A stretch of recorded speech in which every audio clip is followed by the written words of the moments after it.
And it's coupled with a lot of other stories that come out in the last few days. And I want to get your boys' opinion on this. And the first one is in court offside today. They state that once this deal for Calafiori is done, which it appears it is, they're going to be submitting a 50 to 55 million pound bid for Viktor Gyökeres to come in as the number 9. And I'd love to get your take on that in terms of that number 9 position, extra goals potentially. Sporting are still saying they want 80 million, but Arsenal are going in with 50 to 55.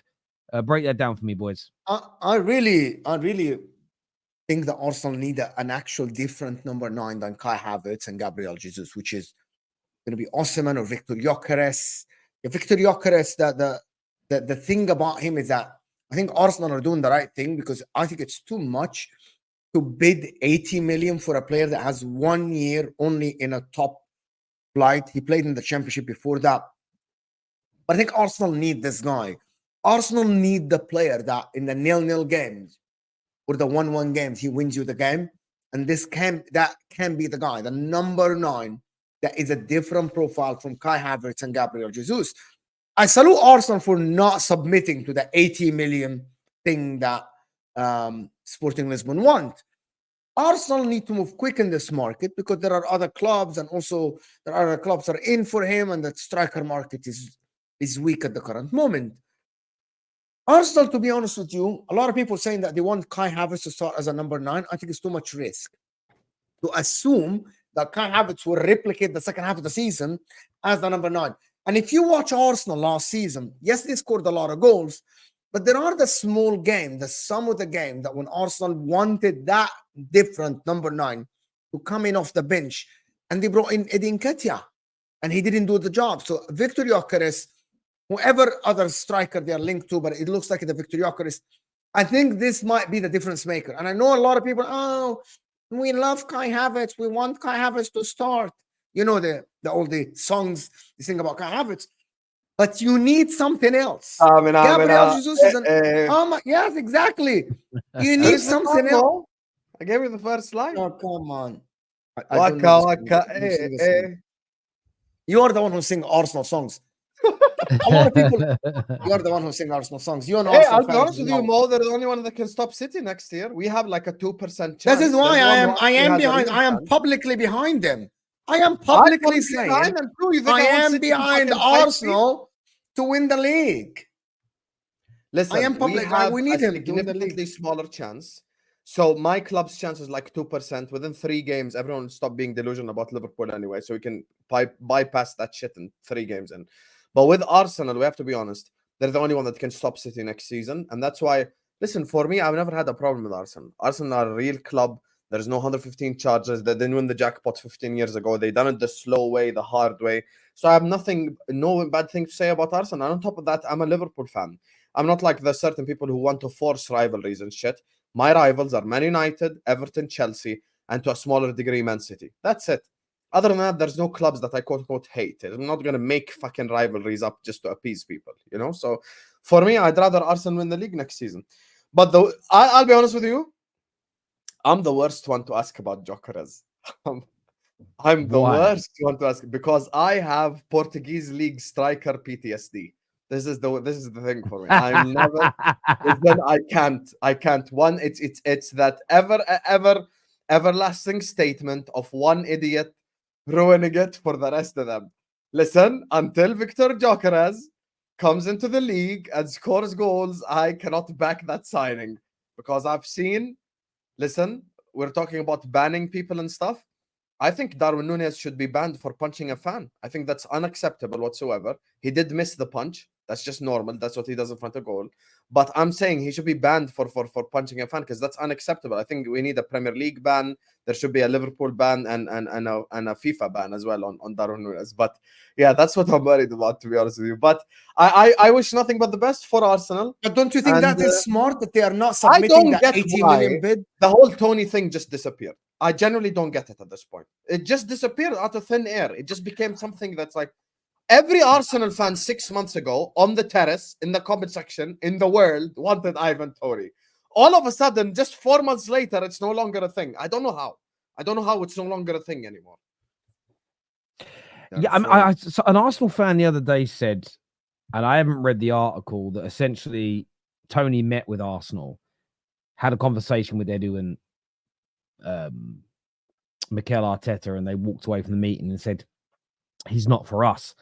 What I find interesting, I'd love to read the article, because the only thing that stands out to me after reflecting on that is you're not meant to meet another club's player.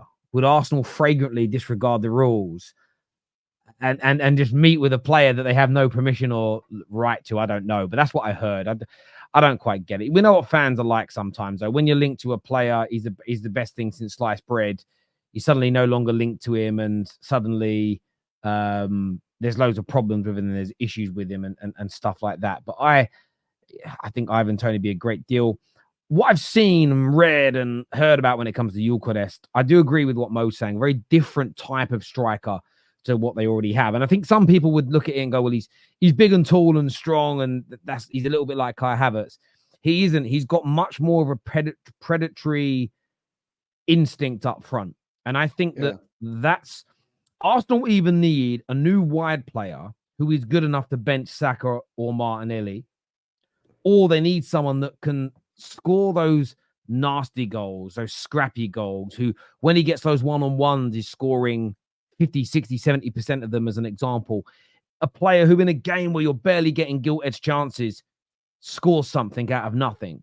That's what they... So I don't think they need more goals, Arsenal, in terms of their overall numbers. I just think what they need is someone that, like in the Bayern Munich game in the Champions League, they weren't really creating too much, but he gets a half chance from an acute angle and he buries it. And I think Viktor Gyökeres could be that individual. Can I tell you why that's out of context? Because before, there was a period in time this season, if you remember, February, March, in which Arsenal went on like a 4-5 game run. And I think everyone remembers this, where they beat everyone by 4, 5, 6 goals. I don't know if you guys remember this. There was a point in time where they gave Sheffield 6, they gave Burnley 6.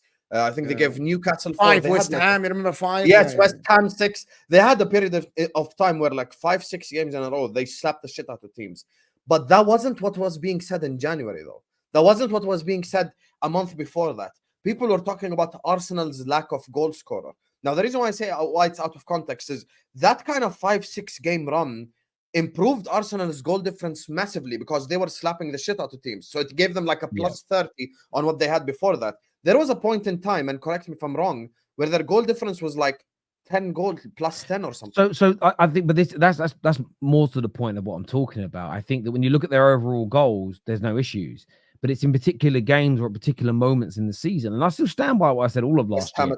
I feel like Arsenal play within themselves for a certain percentage of the season, because they know nobody can play at full throttle for 38 games. You will die by about end of March, early April, and you'll fade. So you almost have to play within yourself to a certain degree. The same as a boxer goes into a ring and does not, some do if they don't have the fitness, or they know they can't outbox somebody, but it's a typical rule. Fighters don't get into the ring and in the first 2 rounds use up all their energy trying to win, knowing they've got another 10 rounds to go. They realize they've got to pace themselves. And even when you think, oh, go for it now, knock this guy out, sometimes they hold back because they're feeling low on energy. And if they don't knock the guy out, they'll be vulnerable. And I think that Arsenal got that right.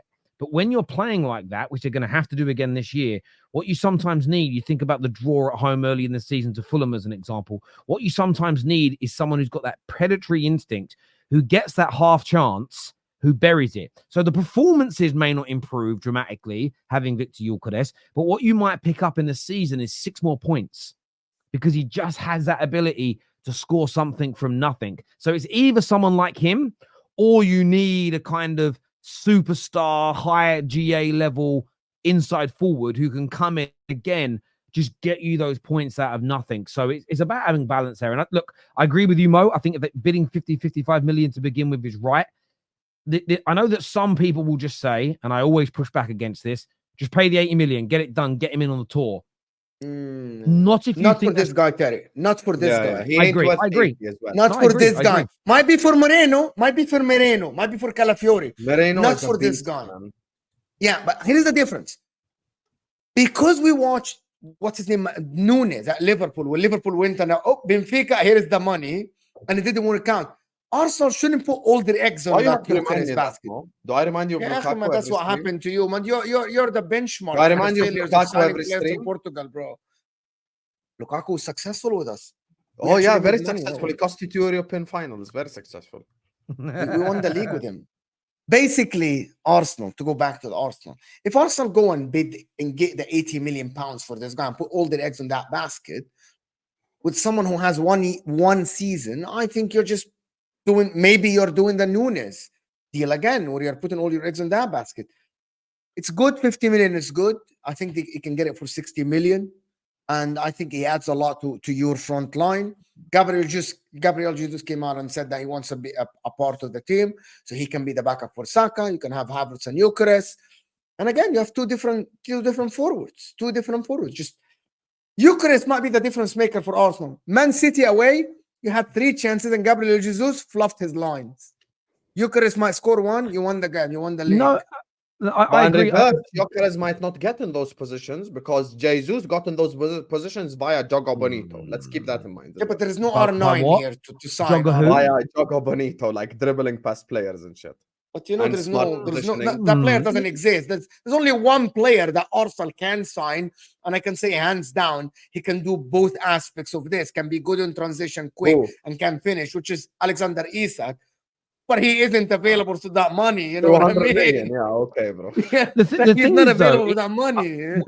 whether he is or isn't worth 80 million, again, I mean, it is almost a by the by. I mean, I know that some people just say go and pay the asking price, go and pay what's needed, but the best clubs in the world don't do that.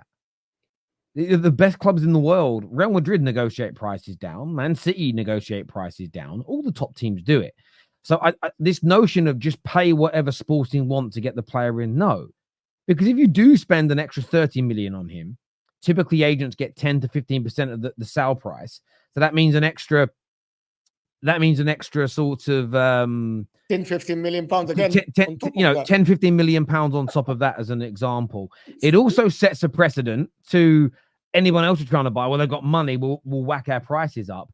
But spending an extra 30 million on Gyökeres than what you might be able to negotiate it down to could stop you from then getting Mourinho as an example, because now you don't have enough money left. And never in football has it been more important to balance your books. Never has it been more important to ensure that you are not burning the candle at both ends financially, because FFP and PSR will ruin you. And imagine to all of the, and I will call them this, the foolish gooners who are saying, just pay the money. It's not my money. I don't care.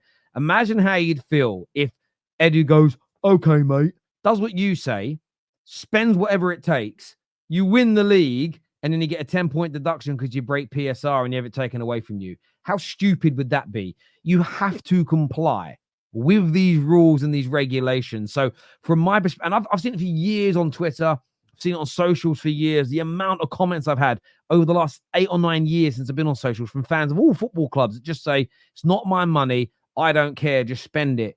It is the most ridiculous notion I've ever heard. And it's become, because again, I used to just say, well, if you buy for too much and sell for too little, you eventually run out of money, which is true. Now we've seen that PSR has got teeth and they're going to deduct you points. So it's crazy. So I think they're right to put in a lower bid to begin with. We've seen them, by the way, knock off about 15 odd million for what we thought they were going to buy Calafiori for. So I think it's a very sensible thing for Arsenal to be doing.